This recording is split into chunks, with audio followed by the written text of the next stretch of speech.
There's a file in Foundation custody with the lowest threat rating in the entire archive. Object class, safe. Not Euclid, not Keter, just safe. Reserved for things that don't fight, don't escape, don't need a cage. This one's a suit. Inside it, a corpse, genetically identical to a living Foundation technician named Pietro Wilson, who has no memory of anything that suit went through.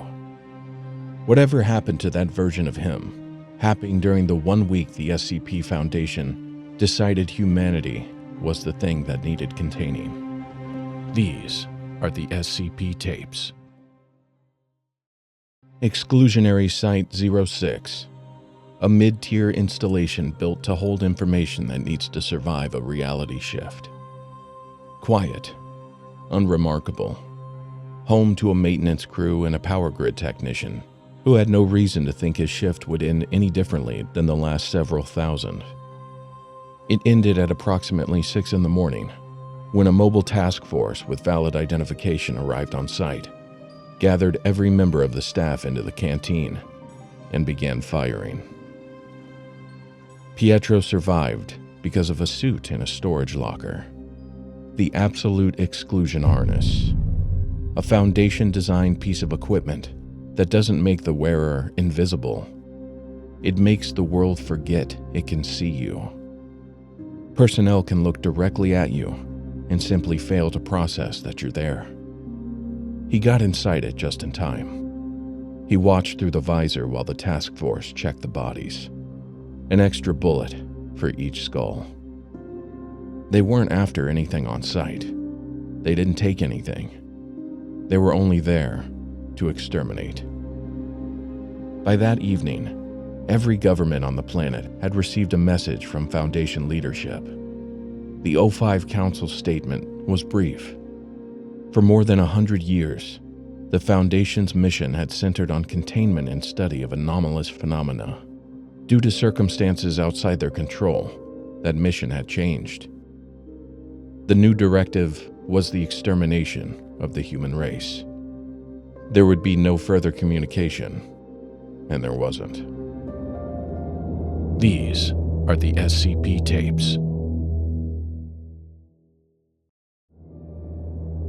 What followed is documented in Pietro's journal entries, recorded into the suit as he moved, on foot, wearing a perception filter, through a world the Foundation had stopped protecting. SCP-096 was loose. Images of its face were circulating online before the feeds went dark. Each one, a death sentence for anyone who saw it. SCP-610, a contagion that consumed its host completely, was dispersed by embedded Foundation agents in multiple major cities before other factions managed to slow it down. SCP-682 was simply released. Pietro logged what he could from stolen network access and dead agents' laptops. The Foundation was dismantling the world systematically and without panic, the way an organization behaves when it believes entirely in what it is doing.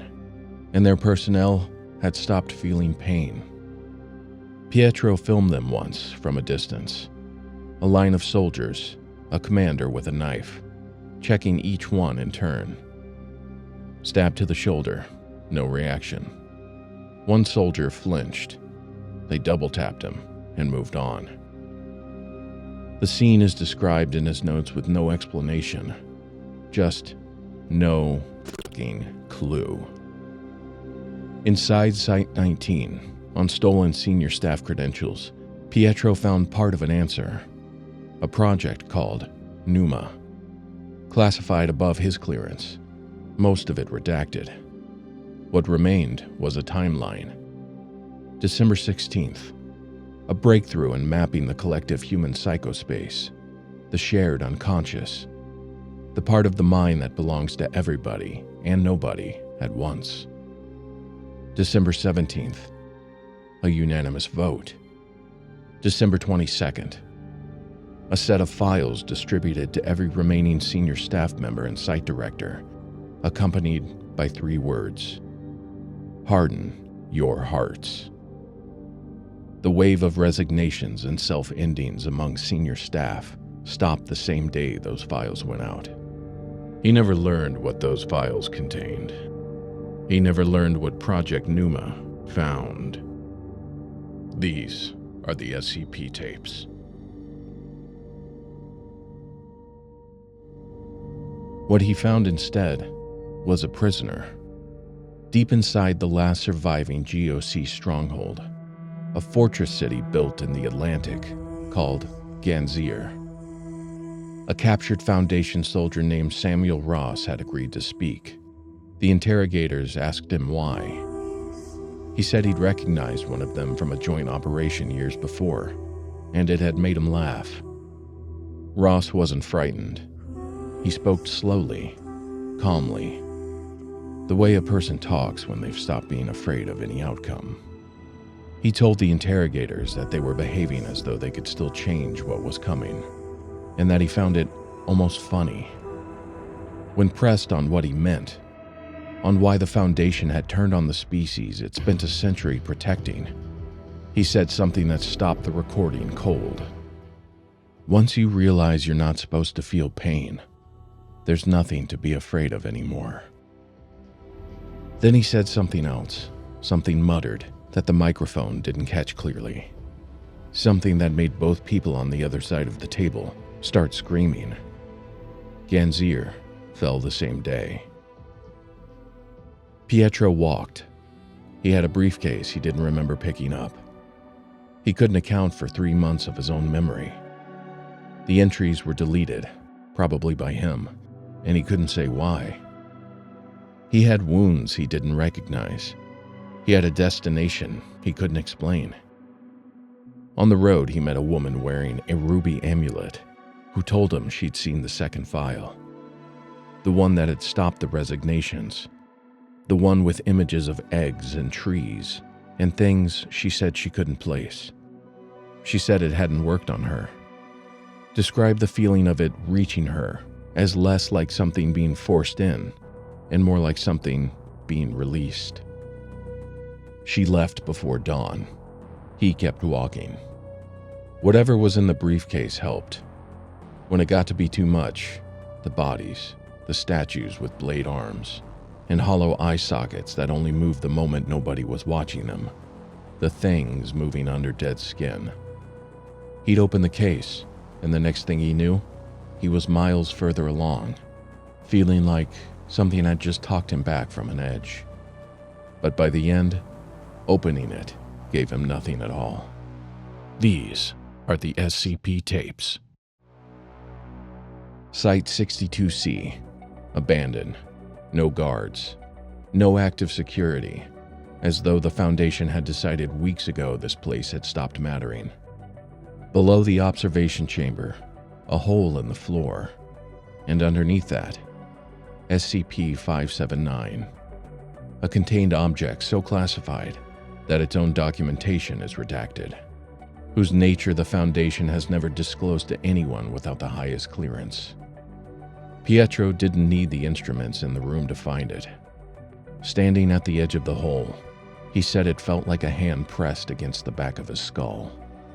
The blade-armed statues reached the door behind him and began working at it. The angle of the hole was wrong for dropping the briefcase and stepping back. Whatever was inside it, the only way it reached the bottom was if he went down with it.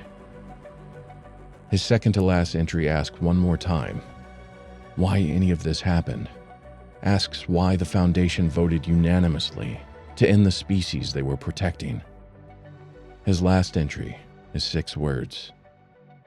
Oh, so that's how it is. Then, life signs lost. What comes after isn't a report. It's a transmission. Voices, fragmented, overlapping, never identified, talking about something they found where they were looking and cannot stop finding now that they've looked. They talked about the feeling of being invaded, about how long things are going to take, about not wanting to say the things they know. One of them says we shouldn't have looked. Another says they feel sick. Then, nothing. The Foundation voted unanimously to end the human race. Every member of the ethics committee agreed. Senior staff were sent a file that stopped anyone from resigning or dying by choice. They hardened their hearts, and they got to work. Whatever they found inside the shared space of the human mind, inside something every person on the planet carries without knowing it, they decided extinction was the only answer. Pietro figured it out at the bottom of that fall. But the file doesn't say what he saw. These are the SCP tapes.